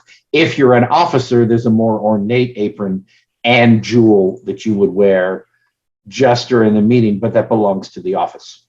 Okay. So you would just wear it while you're junior. And interestingly, if you wear the apron you were installed with, like say I show up at lodge and I'm a past master and I'm filling in as senior deacon that night for a degree, I would put on the senior deacon's necklace, the jewel, but I wear my own apron. I would not wear the senior deacon's apron unless I was installed senior deacon.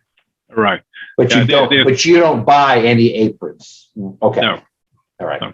And also the jewelers for the officers are, I think, I don't know actually if they are having them all the time or if they're staying at the lodge. So every time you come there, you just pick up the jewelry. I'm not familiar with how that works really. So, but yeah, the lodge owns everything. They all own all the regalia, and there's also been some problems with the regalia because if a brother is deceased, the family often finds the regalia and put them out on auction sites. and they are not aware that this is actually the property of the Swedish Freemasonry order. So you're issued. So when you join the lodge, you're issued an apron to wear, and you take it home and you bring it back to attend the meetings. Interesting. Yeah. But it's only yours. Okay. While you're a member of that. Yeah. Well, it's only yours as long as you're in that degree. So for example, if I should go abroad, I think I'm entitled to wear, for example, my 6th degree regalia in your lodge, even if it's a 3rd degree or a 1st degree lodge. So yes. Let's see. Yeah, the dress code is rather strict, actually. It's either tails, a white tie, or dark, preferably black costume, a black suit. And you can, of course, wear dark blue if you wish, marine, but it's not very common. See, yeah. Sorry. And this is the Red Cross. These are the Knights of the Red Cross. So this is the proof that he's a Knight of the Red Cross. So let's see. Yeah. So I think, what time is it? Oh, there. We're trying to wrap it up. Freemasonry in Sweden from the 1800s up to today. So, I mean, socially, it's always been upper class, nobles, aristocrats, businessmen. And socially, it's been a bit infamous and secret. I mean, it was not common knowledge that Freemasonry existed. And now it's more open after approximately 1980s or so, and anyone can be a member. Politically, there was, in the beginning, Masonry was very political in Sweden, and you had 2 main parties that were always fighting each other during the end of the 1700s, the hats and the caps. And the Masons, well, you had Masons in the caps and you had Masons in the hats, and that probably made that made some problems, so definitely. And also you have had political involvement by Masons, and actually quite bad history, I must say. But now we are, it's, well, you could say illegal or not a very good thing to involve a lodge in politics, and you should never talk about politics or religion or anything like that in a lodge or even outside the lodge at the agape, the dinner afterwards. It's considered bad manners. We have, of course, had conspiracies, and during the 1700s and 1800s, the Swedish Masonry opened up child houses to take care of, well, that time's child welfare. And since the children was quite in bad shape, they tend to, unfortunately, die a lot. And that was, well, spreading conspiracies that the Masons actually salted down the children in barrels and sent them to Turkey for paying an old debt to a mythic entity called Turken, or the dog, the Turkish dog, or a dog Turk. I don't know how to interpret that. Yeah, during the So yes, so nowadays the conspiracy goes very much to for example, people mistake Swedish Masonry for international Masonry and always talk about, yeah, you're not the 33rd degree, you know nothing about what's happening, blah, blah, blah. And we tell those conspiracy theorists, yeah, well, we have 10 degrees. And then they always loses focus. So in media, then at the beginning, up to 1800s, it was quite a positive attitude, and with some exceptions, of course.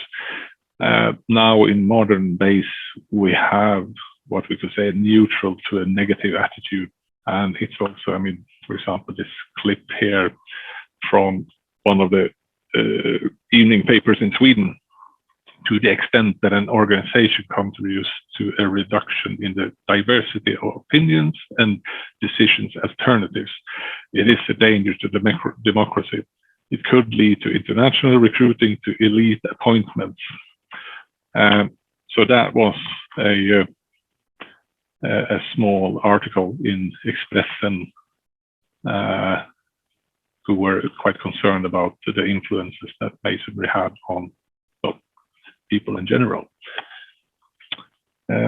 Questions so far? You're all so quiet, so I wonder if... Yeah, I have a question. I just didn't want to interrupt earlier, although my question is kind of in a different direction. So the thing I'd most like to know is, I understand the Swedish Masonry grew up in a Christian tradition, and there is amity between like UGLE and the Swedish tradition. Yeah. And yet in some other parts of the world, you know, Freemasonry is ecumenical, or accepts people of all faiths because of the grand architect of the universe and this kind of thing. So this is all just set up. My question is about like attitude and opinion of the brethren who are in your meetings. So we know that a UGLE Mason could come and sit in lodge with you. Yeah. What would the reaction of the brethren be if such a UGLE Mason were a Buddhist or a Muslim? I think I'm not 100% certain there. I know that, for example, for the higher degrees, you have to say that you're a Christian. You're not allowed to visit the higher degrees above, I think it's a 6th or 7th degree and upwards. You're not allowed if you're not Christian, period. But if you come and visit first, second, third degree and you're a Buddhist, that's completely fine. It's quite interesting actually to have a visitor of that denomination as still a Mason. So yes, it shouldn't pose any problems, what I know of. But as I said, the higher degrees, you have to be Christian. Okay, thank you. Did you have any more slides, brother? I don't want to derail you if you've got more to do. Sorry. I did have a question, though, if I could ask before I forget. In my research and writing about the Swedish Rite, that when you join a St. Andrew's Lodge, you're no longer a member of a St. John's Lodge, and you only pay dues to the body you belong to. Is that correct?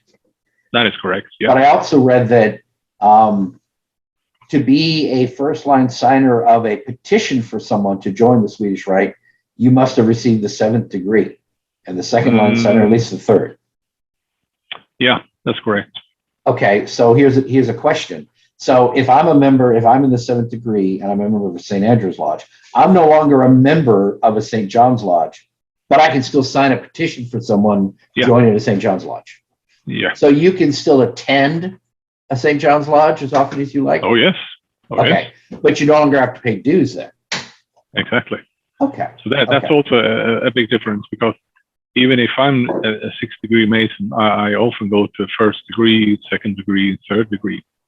So it's no different. It's still in the same Masonic society. I see. So the only difference is you don't pay dues anymore, but you're still active but you're still a member of that St. John's Lodge. Yeah. Okay, that's interesting. So I mean, you're like a spiritual member, or what you could call it, but you pay your dues to the St. Andrew's Lodge, which you're the full member of. Yeah. So a short about full members versus serving brethren. Yeah, we have serving brethren in the Swedish Masonry, which was in fact like servants or people working for the full members. They got a kind of a Masonic journey, and just because they had to be serving their masters, more or less. That disappeared, thankfully, at 79. So Dudley, Byton, Dudley. Yeah. I think KLG says that in Norway they never leave the St. John's Mother Lodge. That will remain their primary lodge. I think that's one of the differences between Swedish and Norwegian Masonry, even if it's. I'm sorry, I forgot to mention that in Sweden, Finland, and Iceland, you no longer pay dues, but there are other. The Swedish Rite is in a number of other countries, and as I understand, in Sweden there is only the Swedish Rite. There are no lodges from other bodies, but like say Germany, Norway, elsewhere, there are Swedish lodges, Swedish Rite lodges in say Germany, but there still is the Grand Lodge of Germany, which is York Rite. I think it's York Rite. So there are other countries where you are one of many different options, shall we say. Yeah. But in Sweden, That's it's strictly Swedish. Okay. Well, yes and no. There are some craft lodges working under the United Grand Lodge of New York, actually, but they're actually a Finnish lodge working on Swedish soil. So we count them as a Finnish lodge working international rights. Okay, understood. Interesting. Yeah. Let's see. The general laws of the Order of Public Sins.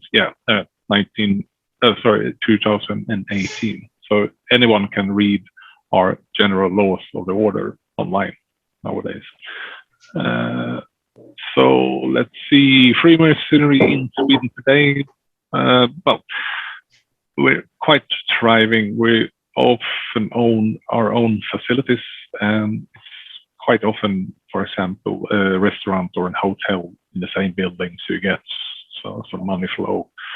For example, here in Kalmar, we have our lodges in the same house as a hotel and a restaurant, and the Masonic facility is the owner of that house. The membership has been somewhat stable, some decline later years, and that's mainly because we have a lot of aging members. We do quite a lot of charity, and we are facing problems with, for example, language, religion, influence of conspiracy theories, and that it actually takes quite a long time for a lodge. The lodge starts at 6:30, and you're home about 10:15, 11:30, or something like that. And there's also the question of recruitment or not. Are we going to quantity or quality? Are we exclusive or excluding? And also this question that we have had so much with go public or not. We are very much not public. We don't do any marches. We don't do any charity events in the public or anything like that. So we are quite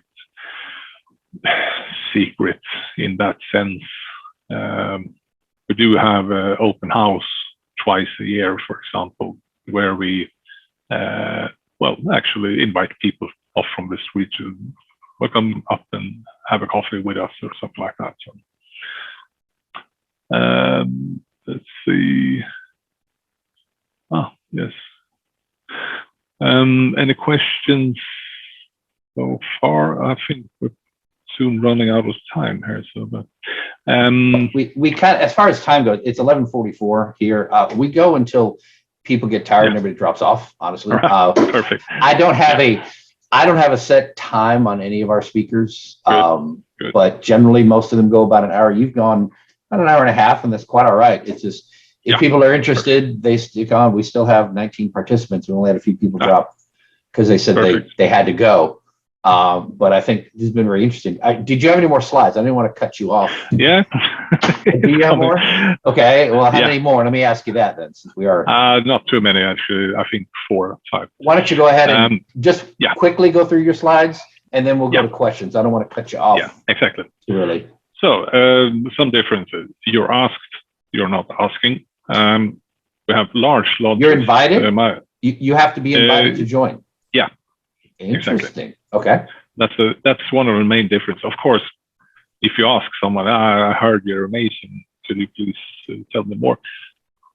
Well, that's no problem. We have large lodges. My lodge has 450 members in total, counting both the St. John and the St. Andrew's Lodge. And there's an historic explanation for that, which I leave it behind.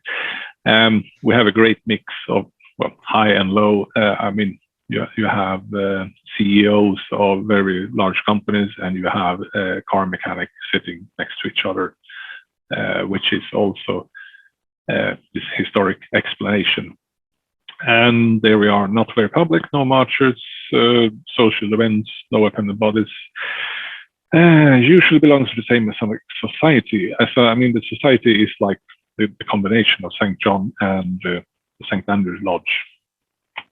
So, for example, here in Kalmar, we are part of the Kalmar Frimurarsamfund, the Kalmar Masonic Society.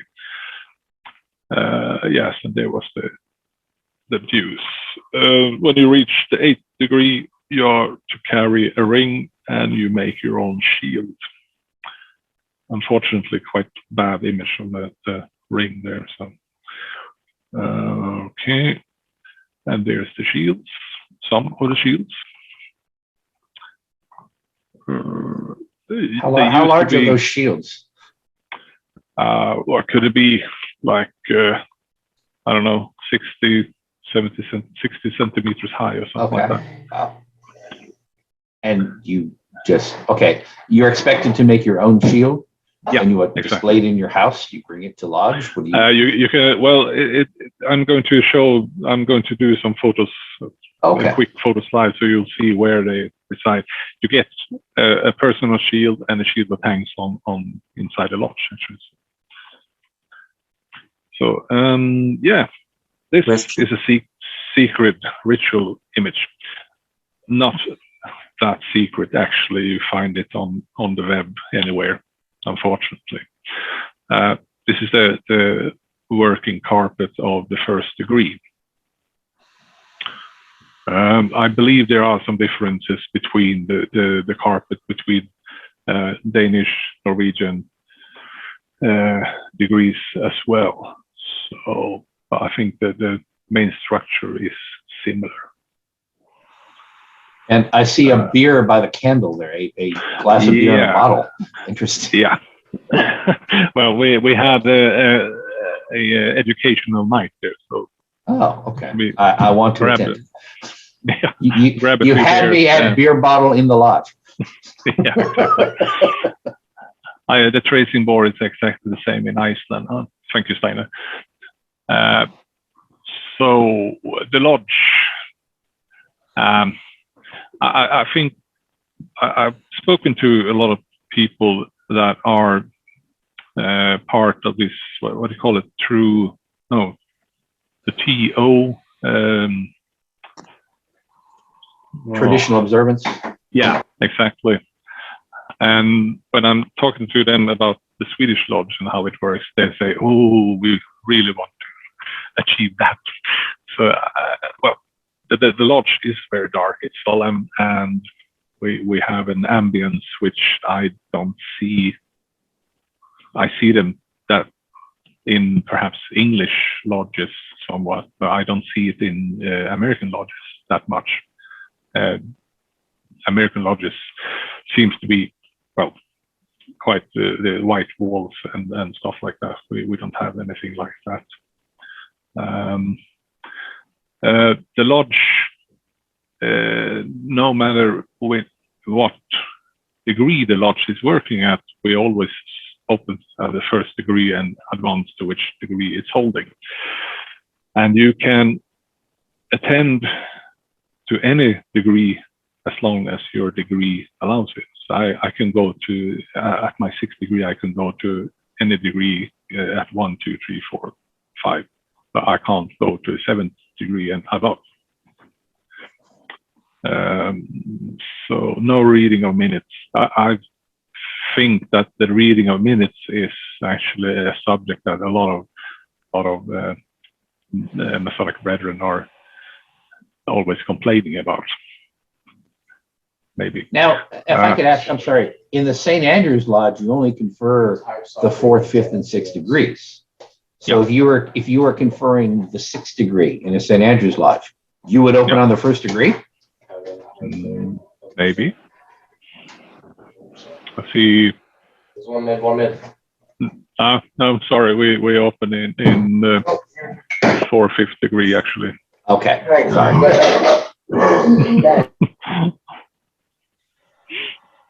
Let's see. Yeah, the words differ between the craft degrees in the Swedish Masonry compared to international. So I can actually talk to a 1st degree in England or US and reveal secrets that he's not supposed to know until perhaps 2nd or 3rd degree, and vice versa, which is why you should actually keep from talking about rituals, even if you know that the person might be a 1st degree or 2nd degree.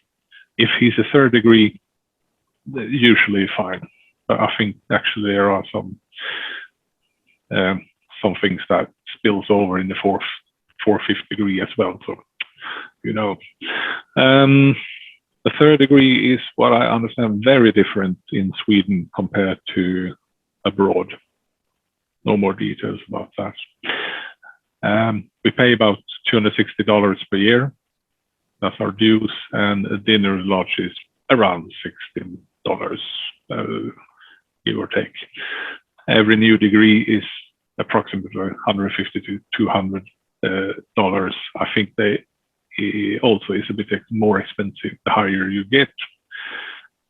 And we always, after closing the lodge, there's always listening to a music piece just to calm down and relax and reflect on what you've just been part of. And the dinner after the agape is more or less as important as the lodge, because that's where you actually meet your brethren and can talk in private or semi-private. Also, we have the conformity of the Swedish Rite. You can go anywhere in Sweden and you can follow the Rite. You know that the Rite is exactly the same as in your home lodge. And you can also, if there is a need for it, you can actually go and sit on an officer's chair if you have that title. So it's quite common, apparently, that a junior deacon or anyone, if the lodge is visiting Mrs. or someone is ill and couldn't show up, and they can point you out, okay, you have that title, can you please sit at the chair tonight? Even if you're not part of that lodge. But you know that the ritual is exactly the same, so you just follow it word by word. Sorry, that was the wrong one again. Yeah, and that was actually it. Did you say you had a picture with shields? Yeah, exactly. I'm trying to find, just try to There we are. And Yeah. Andreas, did you have a question? You had your hand up earlier. I have had, but not yet. It's okay. Okay. It was my phone was ringing. Oh, that's fine. Sorry. Yeah. Just a quick slide here. Here's one of my sponsors to the left, and here's the Grand Master of Sweden to the right. So he was Go ahead and presenting. share it again. If you have, you said yeah, it's in the sorry. share. Yeah. Sorry. That's all right. Sorry. Yeah, there we are. Yeah. So one of my sponsors on the left, called Peter, he was the worshipful master of the lodge when I was initiated. So he had 2 roles, and also the Grand Master of Sweden, Christer Persson. Someone said something. Here, the shields. Here's one wall with shields at our lodge in the dining hall. So everyone who enters the 8th degree are encouraged to make a shield, and these shields are made centrally by the chapter or something like that. So you have one at the wall here, and also one at home if you like. Right. Very cool. May I ask? Please. Yeah. Go ahead. That was my question, but I think I understand. You said everyone who comes to the 8th degree has to build his own shield. Is that right? Yeah. Okay. Correct. So it's similar to the Templar degrees in Great Britain in some orders. That's always the point. You have to build your shield. Okay, thank you very much. That's interesting. The German Swedish Rite does not have this tradition. But okay, the German Swedish Rite is in some points a little bit different because it was built before the great changes of the Duke of Södermanland. Yeah, that's correct. I think, is it a Schroeder Rite you are using, or what's that? Yeah, I know. The lodge room from another view. Well, it's an ordinary lodge room. So. And here we have dinner after one of the lodge meetings, I think. Yeah. Well, so the agape. You have more shields up on that. I don't know on that low wall. I can't think of what it's called. The wall that's going across. I know there's a technical architect term for that. I can't think of what it is. Well, you see, these have this helmets above, and I think there are. Correct me if I'm wrong, but I think there are knights and commanders of the Red Cross, or they are past worshipful masters. I don't actually remember it, or perhaps even deceased. I'm not too sure about that actually. Yes. Well, mingle both. So I don't know why I actually took this image. We allow to drink alcohol on our agape. Yeah, there's our sitting worshipful master of the St. John Lodge, and again my sponsor. These are some international visitors. So this person here, he's from a German lodge, and these are from a Danish lodge, the oldest Danish lodge in Denmark, Mandel. And you see, let's see, too much details. There's me in the 6th degree. Of course, and here is a quite this was a moment not too, which doesn't happen too many times. so many 4/5 degrees collected at the same time, actually, at the lodge. This was quite a unique moment. Because, I mean, we can go to lodge Mondays and Thursdays, and some people go to lodge perhaps every second Thursday, every third. So, I mean, to have them collected or gather at the same time was quite unique. These are just to see the surroundings from our lodge building. More, yeah. Yes, this might be interesting. This person on the left here, he's a priest actually, and he's wearing a cassock, which is allowed in Swedish lodges. So he's one of the few, I think the only one that are allowed to dress in a different way. Let's see, nothing interesting. Yeah, but you get the general idea of what's happening at Swedish lodges. And there you see the difference between Swedish and international symbolism as well. There's a better image of it. So he's a priest in a Swedish church, and he was a deputy master for a couple of years as well.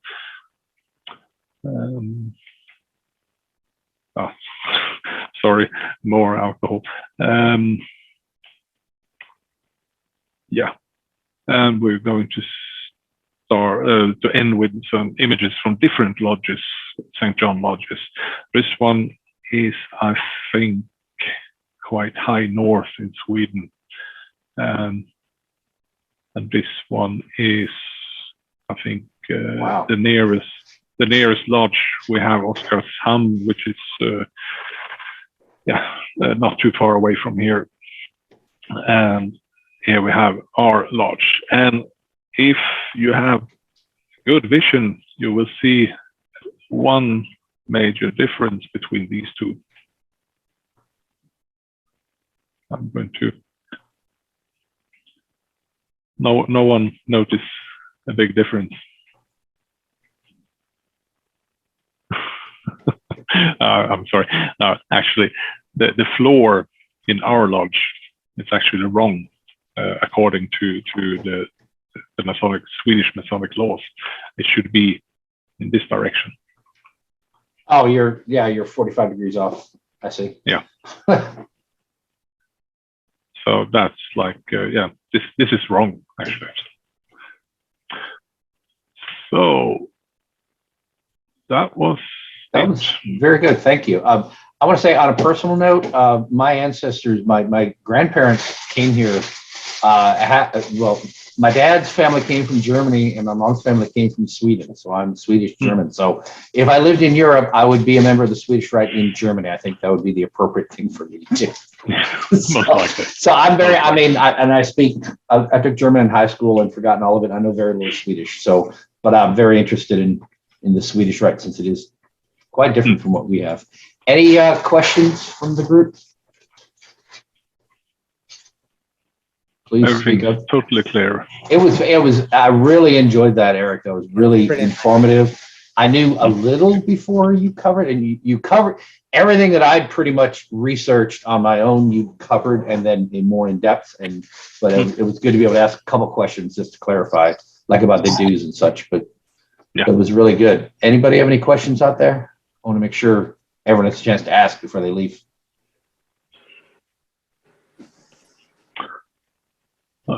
No one? With your permission, Chris, can I stick a link to my little group in as well? Oh, by all means, yes.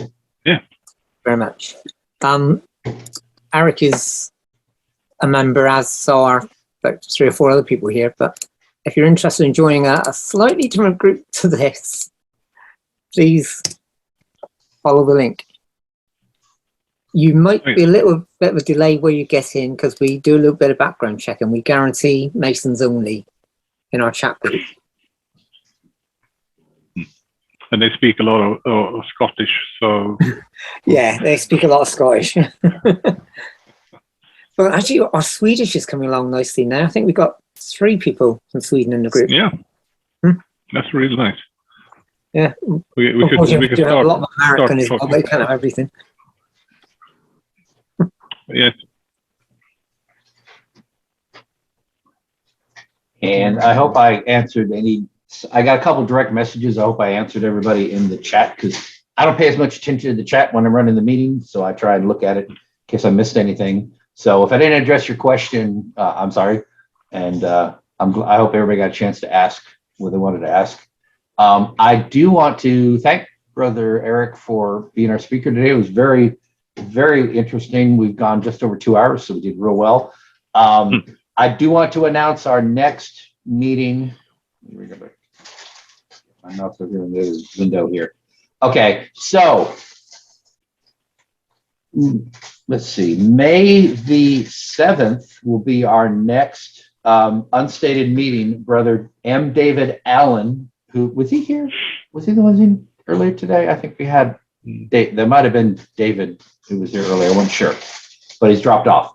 Anyway, David Allen, I think that he might have been in the meeting today, but I didn't make it clear who that was because he lives in Richmond apparently. But he will be our guest speaker on May the 7th, and his paper is Secrecy, Experience, and Virtue. And it's about the Scottish Rite 4th degree, but he says it's 95% relevant to the Blue Lodge. So that should be interesting. So look for the announcement. I usually try to get the announcement done before this one, but I at least want to call it out here. But I will have a Facebook event explaining that. So that'll be May the 7th. That's in 2 weeks. May the 21st is our next stated meeting. And I see our senior warden's already dropped off. So we will be meeting in person on May the 21st in Highland Springs.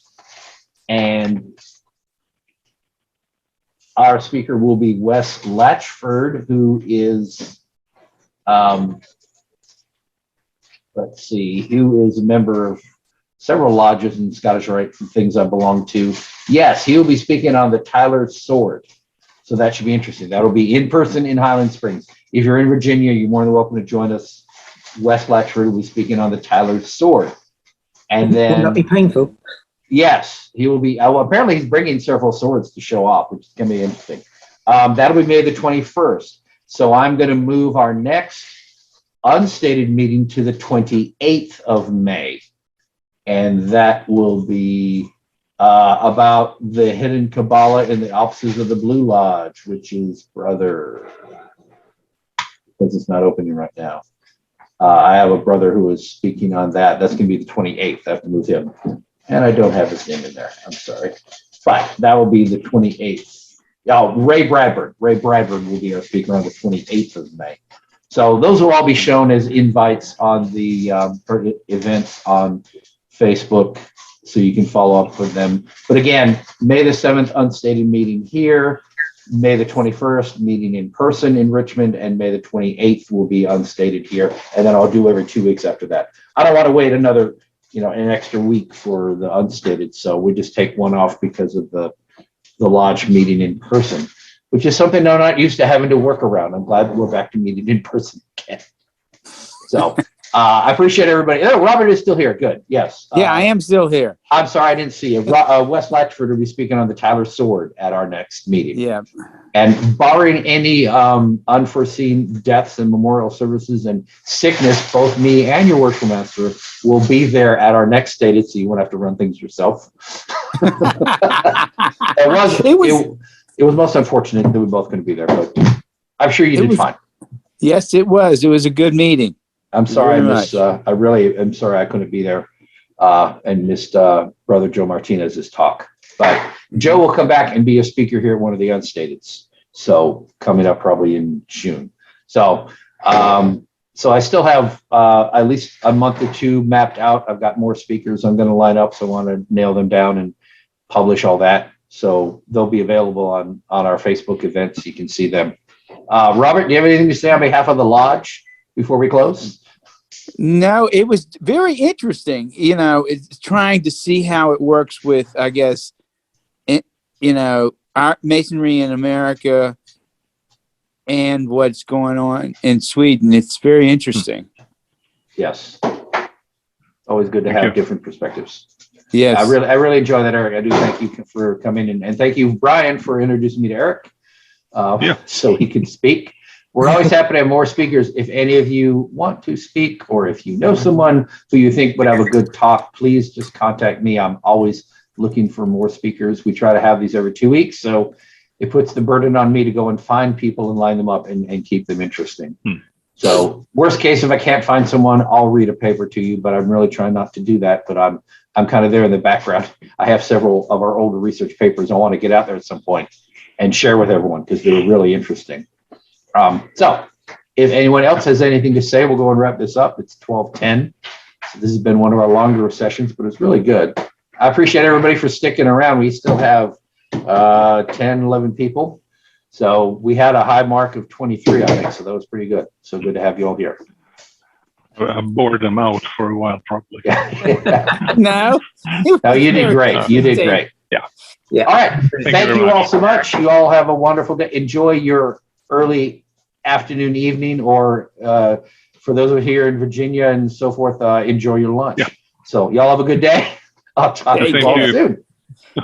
Bye, y'all. Bye. Yeah. Thanks, and I hope to see you all again.